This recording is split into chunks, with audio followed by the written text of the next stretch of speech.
You're listening to the Downeast Mike podcast, the quirky little podcast from Maine. And now, your host, Downeast Mike. Dee-dee-dee-dee-dee-dee. Good morning, everybody. This is Downeast Mike of the world-famous Downeast Mike podcast, coming to you live from Downeast, Maine. This is episode number 122, news and commentary. And the date, this is Sunday, the 28th, and 2024. We got the year right.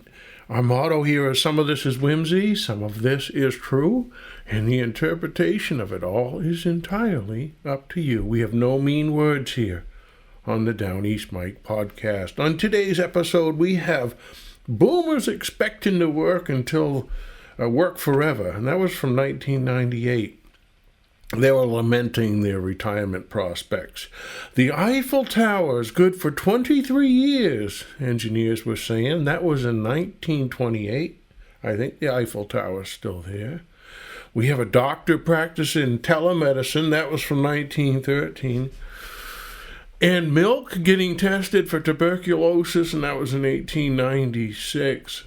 A lot of these headlines are just like they are today. We have some birthdays today we should do. Calvin and Bill, there's two twins out of Biddeford. They're both carpenters.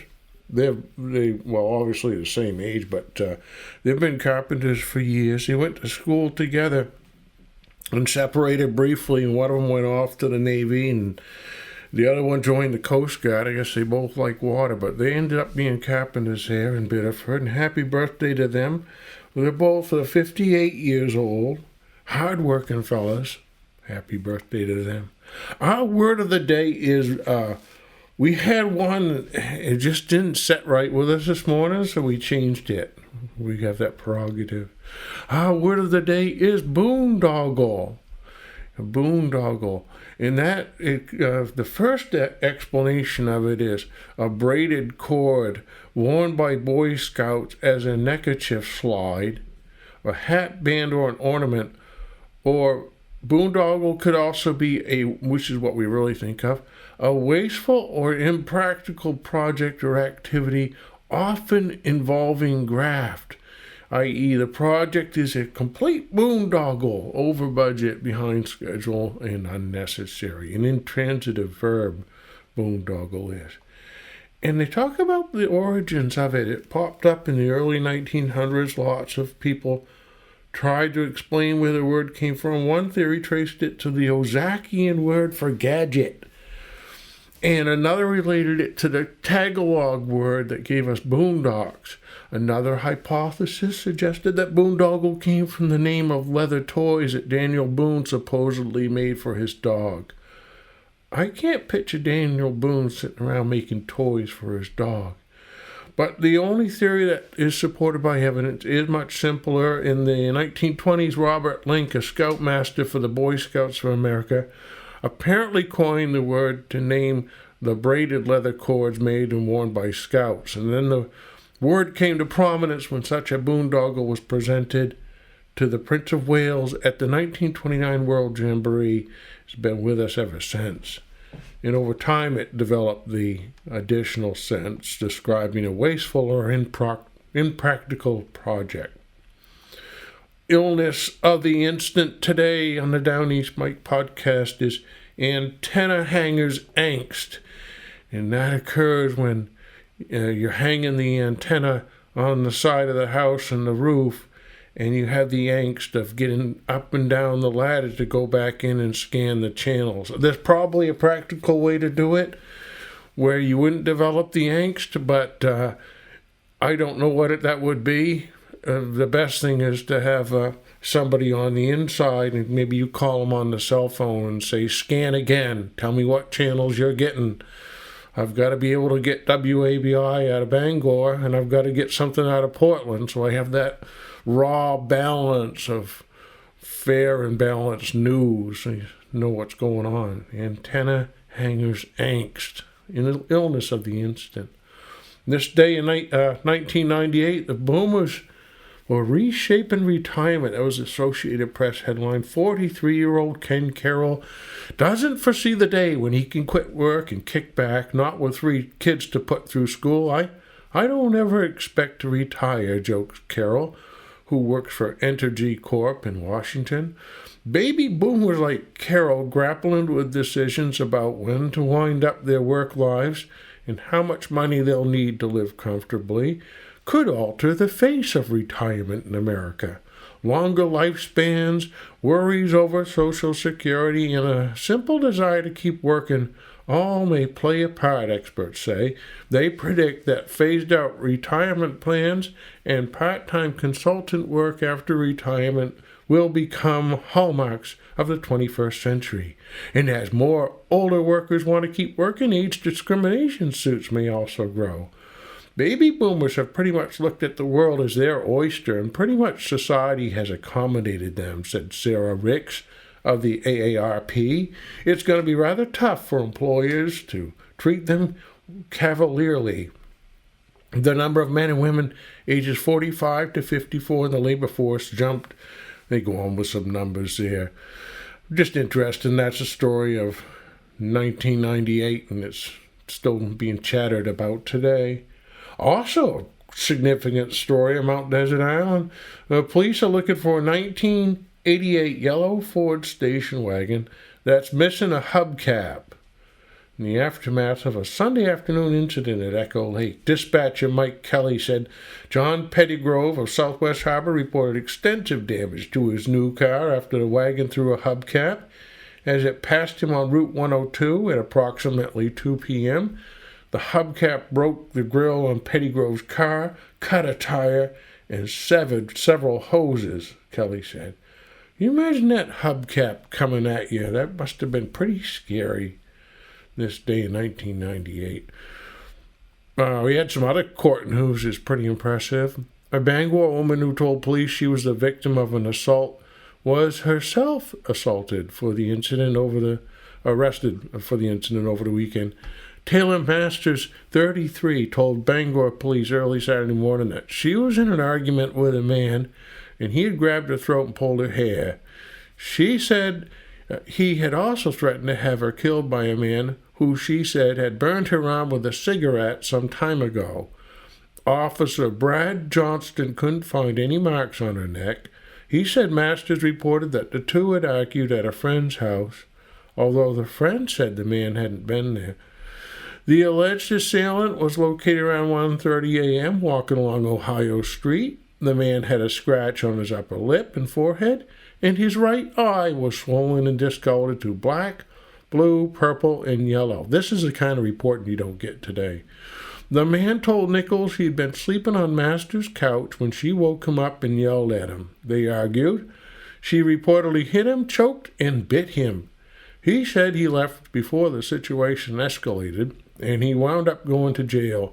The discolored eye was caused by Masters several days earlier, the man alleged. Masters was arrested and charged with domestic assault. Masters was the lady at the beginning of that long-winded story. A man went into a Bangor convenience store shortly before 4 a.m. Sunday. This is 1998.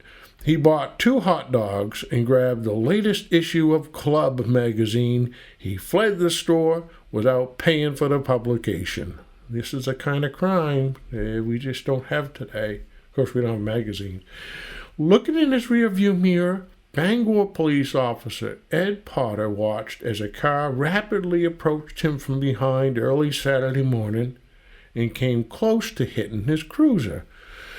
The driver then took evasive action, turning to the left away from the cruiser. He then slowly passed Potter's cruiser. The police cruiser's flashing blue lights and headlights came on, joined shortly thereafter by the siren. It was some time, even with all the commotion behind him, before the driver stopped, according to the police report. Suspecting the man was intoxicated, Potter had the driver, Michael Meggs McDonald, MMM, 25, of Ellsworth. The cop had him perform a series of field sobriety tests shortly after midnight Saturday morning. Meggs McDonald subsequently was arrested and charged with operating a motor vehicle while under the influence of intoxicating liquor. He was also charged with illegal attachment of a registration and for failure to provide proof of insurance. At the police station, his blood alcohol content measured 0.19 on the intoxilyzer test, more than twice the legal limit. That's interesting story. Pulling up too fast behind the cop going to get you pulled over. Bangor police were sent to a Bald Mountain Drive residence at 12:15 a.m. Sunday when a woman said that Daniel Cohen, 23 of Carmel, had been there earlier, violation of a protective order. She told Officer Jeff Small, that Cohen had been banging on her door for about 30 to 40 minutes. When she opened the door to tell him to leave, he tried to come in. She sprayed him with pepper spray. So far, we have ladies 2, men 0 on these brawls, 1998. He left, and Officer Brad Johnston located him on the Griffin Road near Ohio Street. There's that Ohio Street again. Cohen said he'd been at the woman's residence only after she met him in Brew, and after that, he came back to her place to pick up his car. It didn't make sense to Johnston, the cop. According to police, Cohen's lip was bleeding, what the man said was the result of being hit by the woman. Cohen was arrested, charged with violating the conditions of a protection order.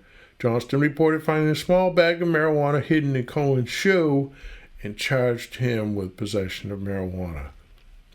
I think it's important to revisit these crime stories from 1998 to see how far we've come. 1923 headline, U.S. cigarette production is 30% over 1922, more than 15 billion cigarettes in the first quarter compared to 10 billion in the same period last year. I'm not sure if they were bragging or crying about that, but cigarette production was way up. The Eiffel Tower was good for 23 years, say engineers. It was denounced in 1889 as a public danger, and it now promises to outlast its designers. The Eiffel Tower should last at least another 23 years, according to the engineers who had been examining its stability in consequence of a report that it was falling down. When the tower was built in 1889 as a new world wonder for the Paris Exposition, many persons predicted it would fall at the first heavy windstorm. After the exposition, it was denounced as a public danger by many. People were afraid to go near it.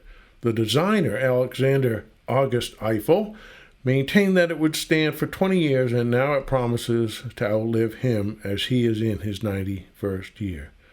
Of course, the Eiffel Tower is still there now, hanging out. We found an ad from 1923 for a Darling automobile company, and we thought it was interesting in that it was so all-encompassing in the merchandise range that it offered for this automobile dealership. They had the Ario Phaeton, is called, $1,645, or a 7-passenger touring car for $1,485. That was an open car. But they sold genuine thermoses, products, a complete stock of thermos products, including bottles, carafes, and motor lunch kits. So you would take your automobile and go on a lunch kit. And that's the same thermos that they sell today. They had an ever-ready spotlight, so you could carry a flashlight with you with, looks like D-cell batteries. It's 1923. And they had motor robes, so you put on this big, like a bathrobe, when you were sitting in the car, because, of course, it's open air and there's no heat. And then the Ario Speedwagon was $1,375, and it really was just an engine on almost like a horse and buggy type cart. What else? Oh, they had the bumper. Weed spring bar bumper that you put on the car. You pay for a bumper on your car whether you have it or not. If you have it, you save yourself lamp repairs, fender repairs, radiator repairs, etc. Your collision insurance covers you on wrecks, but you seldom have one. It's the $5 to $25 repair bills that run up your maintenance cost. We have the weed bumper designed for your car in stock. You can install it, or we will, as you wish. Let's start saving money now. You save the cost on your insurance premium. The twin bar spring bumper or the weed bumper. And that was at Darling Automobile Company. And do I have their address here? They're on Turner Street, and that was in 1923. They sold a little bit of everything. We had a story about the calculating device found in an ancient Peru tomb. You've probably heard about these. The fact that ancient Inca civilization in Peru possessed an efficient calculating machine has been established by a recent discovery of Francisco Lanier of Lima, I think it is. That instrument consists of a knotted cord or a quipu unearthed in a prehistoric tomb. While it's been well known that the Incas made use of quipas in common with many other Aboriginal peoples in the New World, Mr. Loya said he's the first historian who's been able to interpret and describe fully the use to which the device was put. His studies show that the Incas had a well-developed system of arithmetic based on the decimal system, and that they employed the quipu for purposes of rapid calculation in subtraction, multiplication, and division. The master quipu discovered by Mr. Loya consists of a cord about 16 yards long containing 100 knots. Those knots are divided into 10 unequal sections by as many silver beads representing the odd numbers from 1 to 19. The sections are of different colors, including red, brown, yellow, blue, and green. The colors are important factors in calculating process. The silver beads placed between the groups represent the even numbers from 2 to 20. By counting according to the rules discovered by Mr. Loya, all arithmetical operations can be carried out in a rapid and mechanical manner. Calculations involving tens, hundreds, and thousands are possible by this device. Maybe that's how they moved all the big stones around. Many simple forms of quipus have been found in Peru, but this is the only highly developed one yet discovered. These master cords were not in ordinary use, but were probably reserved for the royal statisticians. Isn't that interesting? They also thought that the device was first used by the ancient Chinese, later by the Japanese, and believe that it was brought to America by Asiatic migration in ages past. What else do we have from 1923? Oh, the story, the father of 50 children. It's from Arkansas. Tom Ellison, also better known as Uncle Tom, who resides in Newton County, is to believe the real champion of the pro-generation principles of Theodore Roosevelt. Uncle Tom is 93 years old, and the birth yesterday of a son to one of his granddaughters caused a recasting of Ellison's record. Here it is. He's married 3 times, the father of 50 children, grandfather of 125 children, great-grandfather of 60, and great-great-grandfather of 27 children. His youngest child is 11, the oldest 65. He was born in Clinton County, Ohio. That'd be a big Social Security payment every month, I think. Unique Waldo case. This was telemedicine being practiced. And what was our year on this one? This was 1913. In the action brought by Dr. Charles Page of Boston versus William McFarland of Winterport to recover the sum of $500 for professional services for the latter, who was ill with typhoid fever in Presque Isle. The plaintiff treating the defendant by mail from Boston, where he was located, the jury returned a verdict in the sum of $94. The defendant was a traveling salesman, and being taken sick in Presque Isle, was given up by the physicians there when his daughter, who was a trained nurse, arrived, and she secured the services of Dr. Page of Boston. And Dr. Page did all his treating by mail and telegraph until the patient recovered sufficiently to be removed to Boston, where he, after that, received additional treatment. The defense was a general issue in that the services had been charged for far beyond their value. So the first case of telemedicine possibly in Maine in 1913, treating them by telegraph. Good story. 1896, story out of Portsmouth, New Hampshire. Nearly all of the milk producers in this area have complied with the order of the Lynn milk dealers that no milk would be allowed brought to that city after May 1st unless cows had been submitted to tuberculosis test and had their stock examined. Dr. Lemuel Pope of this city, who has had the matter in charge, stated this morning that 350 heads examined, he had found 53 animals that did not match up to the test. Considerable objection was raised against committing to the test by the producers at first, owing to the low prices paid for milk, and there is still strong talk of building a large dairy here to use the milk instead of sending it away.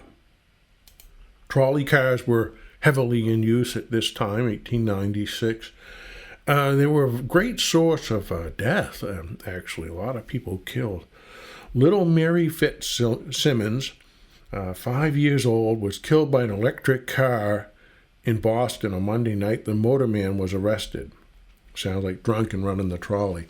Mrs. Christina McLeod was instantly killed by a Brooklyn, New York trolley car Monday, making the 144th victim of that train. I think it's time to look at your safety procedures at that point. A Baltimore, Maryland bicyclist, L.B. Andrew, while attempting to outspeed a trolley car the other day, got a tumble and was cut in two by the car. They were quite graphic in the newspaper at that time.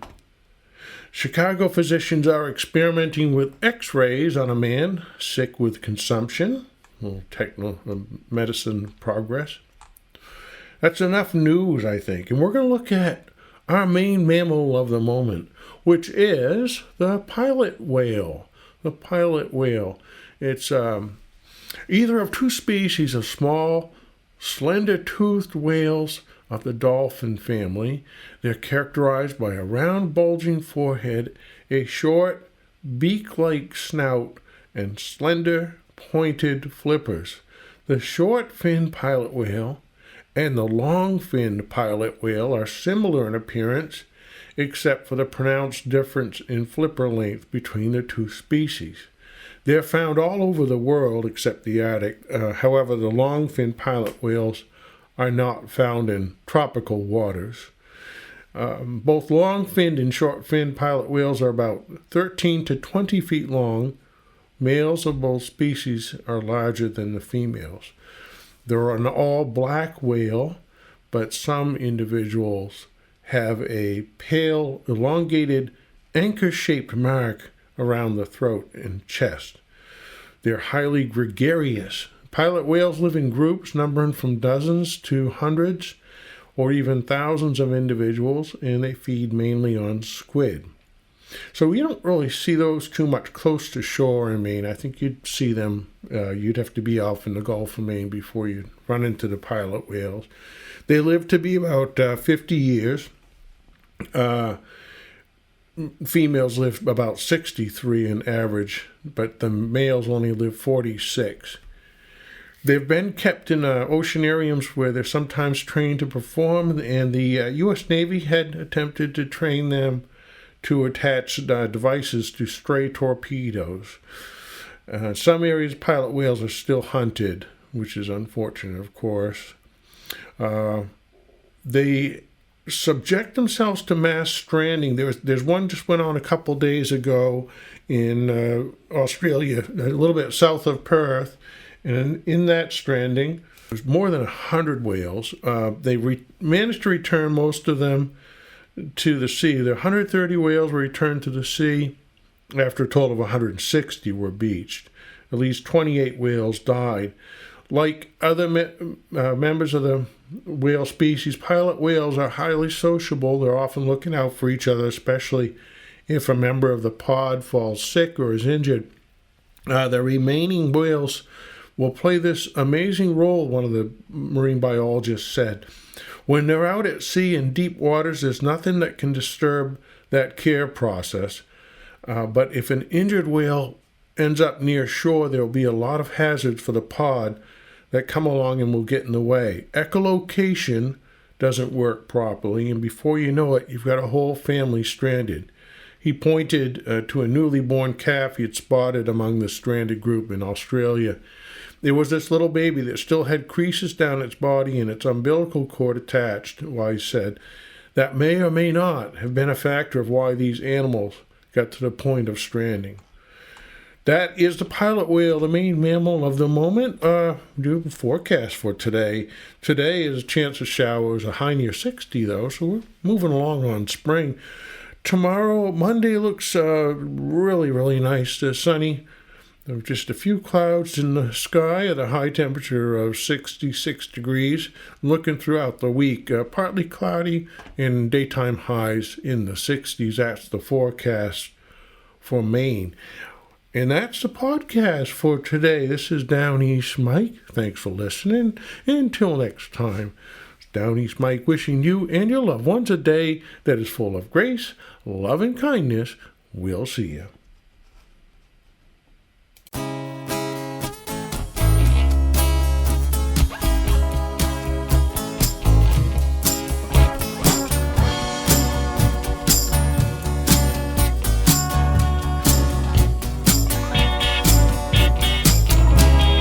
Walk into the room, the table set for two. There's always room for you. Well, everybody's beautiful tonight.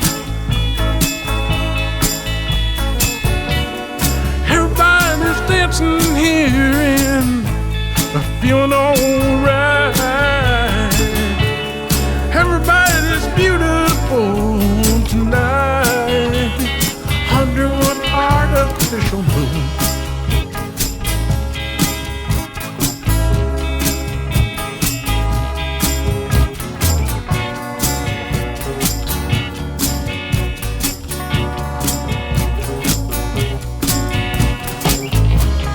Clear away the table, chairs,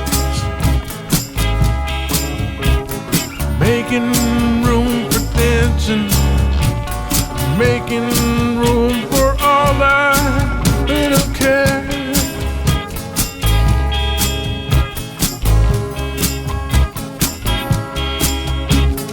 Watching them slip away, everybody's dancing here and everybody's beautiful